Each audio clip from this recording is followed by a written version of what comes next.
Are you thinking of becoming a freelance web developer and you're not quite sure how to start? Are you looking for a proven system to do so? Well, I'm going to give you exactly that in this video. I'm going to teach you exactly what to sell, how to figure out what to sell because there's so many choices, and then how to price it, and then what to do to find clients, how to get them to pay you.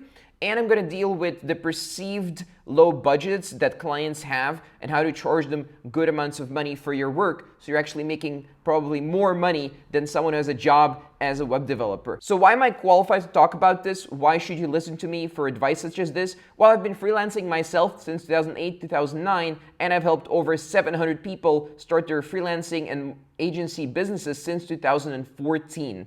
So let's dive right into the content, but before that, hit the subscribe button and the bell notification icon if you like more free content such as this. So the first thing is, many people start freelancing and they try getting clients through referrals, friends, family, and so on, and it's really, really hard to get started like that because you don't really know what you're gonna get, and there's not that much choice. There's not that many people that you know, and there's not that many people that they know, not many companies that people run. So it usually is a way to get 1 or 2 sales. But long term, you need a consistent way to get clients every single month and to keep clients and deliver great results for them. To do this, I recommend starting on freelancing platforms because they take a lot of the guesswork out of this and they turn cold audiences into warm buyers that are already interested in buying web development services. And it's a lot easier to sell to them. It's a lot easier to close a contract when they already know that they want to do that certain type of project. It takes away a lot of the guesswork, a lot of testing, and months or potentially even years of guesswork and testing from your plate, and it replaces it with, some small fees that you pay to the platforms. The main platform that I like to use is Upwork.com. It used to be called Odesk, and many people talk about it as if it's not the best place in the world, but it is fantastic to get started. It is the absolute best place to start as a freelancer because of the overabundance of projects that are available and jobs that are available for web developers on the platform. In fact, here's my secret internal market research document screenshot that shows that in fact this is the #1 niche on the entire platform. So you basically want to avoid having to build your own website and drive your own traffic and try to convince people to buy your stuff from you. Instead, go on the platform and play the game that the platform wants you to play to get those clients early on. That way, you can spend more time doing what you actually want and less time figuring out all the complicated ins and outs of marketing, because ultimately you want to be a freelance web developer or a tech agency owner, software agency owner, or something along those lines, right? So let's just avoid the complicated marketing and focus on getting those first few clients so that you can do this full-time. So you can become a freelancer full-time or a tech agency owner full-time. So if you go to Upwork, which is the #1 platform for this type of thing, what do you sell? Because there's so many options there. And if you go look at the Upwork Top 100 list, which I have in another video of mine, you'll see that there's actually 100 current growing skills that are in demand, and many of those are related to development and web development. However, I'm going to give you a few ideas to get started with. So most people, they look at the biggest one, and that is WordPress web development. So there's advantages and disadvantages to becoming a WordPress web developer as a freelancer or agency owner. And the advantages are there's so many thousands of job posts. There's so much demand. It's almost inevitable that you're going to get some work from someone, even if you're not very advanced as a WordPress developer, or even if you've learned it over the last 2 weeks, because it's not very complicated, let's be honest here. So what you want to be doing is, if you want to go into WordPress web development, you want to focus on projects that are $1,000 and above on Upwork and get started like that. Now, the second thing you can do is even simpler than WordPress, because we all know WordPress is quite simple. Even I can do it very easily. So what you can do other than WordPress is landing page web development. Now with that, you can use tools like ClickFunnels and also WordPress or any other platform, or do custom HTML work, and you can deliver work like that. So these projects, they're a little bit cheaper usually. So for landing pages, I recommend also charging $1,000 and above. Just ignore anyone who won't pay that and go for 1,000 and above projects, because those people actually know what they want and they are ready to pay it because they understand it's an important part of their business that they need in the short term. So they don't look at it as, I want a website built 6 months from now, but I wanted the landing page to be done now, and I want it to convert, and I want it to load fast, and I'm willing to pay premium dollar for this. Those are the right types of leads for landing pages. Certainly you'll find many that don't qualify for this, and you're welcome to refer them to your friends or whoever, but for you, for your freelance career, your business, you will want to work with clients who want to pay $1,000 and above for landing pages on Upwork. So the third service that I currently recommend on Upwork for web developers is Shopify. Now Shopify, these are projects that are $1,000 to $3,000 and sometimes even $7,000 on Upwork. This is a more tricky platform to work with, and the requirements are steeper, but the supply is lower because anyone these days can do landing pages in WordPress, so competition is higher. But for Shopify, there is best practices. You need to go through the documentation or find someone, another freelancer to help you with it who has more experience.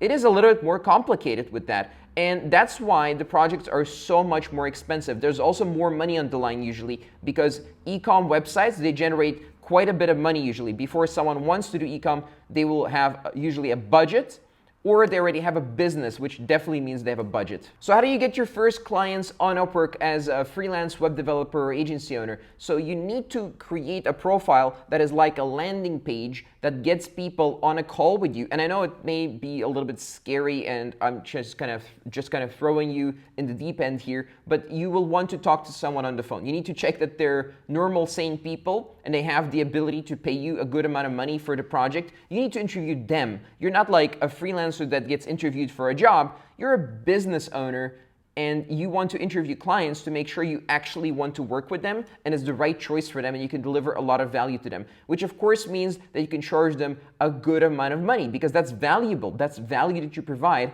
as a professional. So you get 5 reviews on Upwork. Just look at my other videos, how to get your first client on Upwork, and you want to get 5 reviews and you want to make sure that your profile looks very legitimate with lots of proof. If you don't have the proof, make sure you get the proof. Build some websites or take on some clients cheaper outside of Upwork and then bring them to pay you on Upwork and leave you positive reviews to make sure you have 5 reviews as soon as possible so you can get top rated as soon as possible. Just go read through Upwork help section and it'll tell you how to get top rated. And with 5 reviews and top rated, your profile will look really, really good. Then you want to make sure you're sending 10 proposals per day, highly customized, even video proposals if you're into that kind of thing. And make sure you're getting people on calls on Skype to interview them and make sure they're ideal clients, as I said. So if you choose to go with Upwork and if you choose to get clients on there, I recommend getting clients to pay you up front because Upwork will want you to get paid through their platform, which has some fees, and the fee, of course, is included in the price. So the client ultimately pays for the fee, so it's not a big deal for you at least. So what you want to be doing is you want to get clients that are highly qualified to pay you through the platform, even if you get the clients from outside of the platform. And the fee is the fee. Don't worry about that because the client is paying it. And then you want to make sure that you get 5 reviews and your profile looks super amazing to future clients. Because what you're really doing is not just getting those 5 reviews and 5 clients. What you're really doing is building a funnel, a way to consistently get clients for the next 5 to 10 years in your business if you do things right. And that's why it's worthwhile. Because Upwork is a $1.7 billion or so company. They have an unlimited amount of leads, an unlimited amount of sales that you'll be able to close over the next few years. So I highly recommend taking it seriously and really building out that platform and building out your ability to get clients on there. It's extremely valuable, medium, even short term, and definitely long term. So you'll want to get the client also to commit on how they will contribute to the project, when the deadlines are for you and for them, and how you guys will communicate. I recommend one weekly call with an update on the project where both parties discuss what they need to deliver and what has been delivered and what has been created so far. And the client needs to approve every week what has been done. And if they don't, they still should pay you because if they're late, same as with you're late, like you still need to get paid because things happen and that's okay and they have busy schedules, but they need to stay committed to delivering feedback to you. And this needs to be in the agreement on Upwork. Make sure that is mentioned how the communication happens and how soon after someone sends a message, a reply is expected from both sides, because that way the project doesn't get stuck and dragged on for months and months and months. and they should also have to pay you. Even if they don't reply and the project gets stuck, they should still have to pay you, because if they stop the project by not replying, you still deserve to be paid for your work. So for a contract, you can go to a website like LegalZoom or Rocket Lawyer, and you can use one of those contracts on there. There's templates, they're almost free. You can also Google templates for web design or web development, and you'll find a bunch of templates to use. It's not very complicated. Or hire a lawyer. This is of course not legal advice, but Rocket Lawyer and LegalZoom, they have lawyers working for them, and their templates tend to be good in my opinion. So most freelancers, especially on YouTube, they'll say, oh, the budgets are so low and the competition's so high and the prices are being driven low. Well, it depends who you sell to. If you sell to the people that are just starting a business, they have no idea of how much things cost, they have no budget, they have no idea that it's worthwhile investing in web development, then of course you're going to get in trouble, and of course you're going to have to charge less money because you're competing with everyone else who sells to those people. But if you have a great portfolio that you get, and your team has, of course, as well, then you can get, based on your track record, paid a lot more. And it's perfectly fine to ask for more money than you're comfortable with and the client is comfortable with, and then saying no.